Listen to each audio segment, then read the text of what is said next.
Good evening. This is CTV News for Friday, April 1st. I'm Rochelle Metzger. And I'm Patricia Malone. Thank you for joining us tonight.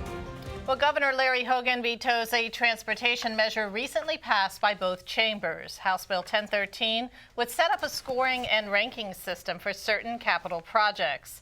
In a letter, Hogan says the bill would erode the powers of the executive branch and infringes upon the Department of Transportation's authority. Both chambers are considering whether to override the veto before the session ends next week.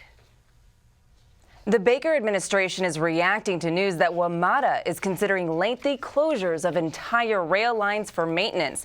At a news conference on Wednesday, Metro Board Chair Jack Evans suggested that parts of the transit system could close for months to work on safety and reliability. County Executive Rashawn Baker says he supported the decision earlier this month to close the system for a day for safety checks, but today, a Prince George's spokesman says the latest revelations raise concerns about the impact on daily riders and area roadways. Of the citizens, of the commuters, of riders, all need to be taken into account, as well as the logistics of when you do shut down a line, what do we do to alleviate the traffic, the congestions, how to get people from point A to point B, again, especially to the populations that only have Metro Rail to rely on or Metro. For his part, General Manager Paul Wiedefeld is trying to reassure customers. In a letter posted Thursday, he says he's keeping all options open on how to proceed with Metro's long-term maintenance plan. Lawmakers heard legislation on the House floor this afternoon that could overhaul major parts of the criminal justice system. The Justice Reinvestment Act unanimously cleared the Senate last week. Today, delegates passed the second reader with amendments for its companion bill, but there are many differences between the two versions that must still be worked out. Differences aren't great.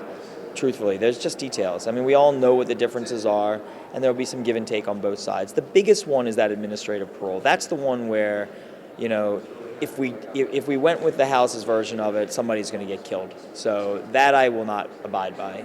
That's one where we're going to draw a line in the sand because, and I think they should too. I think once we have a full and open discussion about what that actually means, I think cooler heads will prevail on that issue.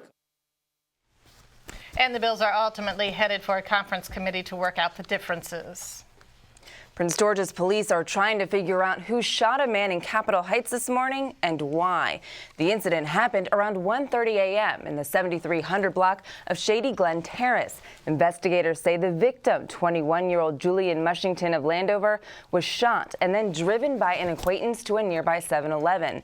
There, the friend flagged down an officer for help. Mushington was taken to a hospital where he died a short time later. Detectives say they do not believe this crime was random. A reward of up to $25,000 is being offered for information leading to an arrest and indictment. Anyone with information can call Crime Solvers at 1-866-411-TIPS. The suspect connected with yesterday's Metro stabbing has surrendered. 50-year-old Daniel Brown turned himself in to Prince George's police this morning. Brown is accused of stabbing a man outside of the Addison Road Metro station in Capitol Heights after an apparent argument. Metro police say Brown is facing multiple charges, including first-degree assault and attempted murder. And you are watching CTV News. I'm Patricia Malone. And I'm Rochelle Metzger.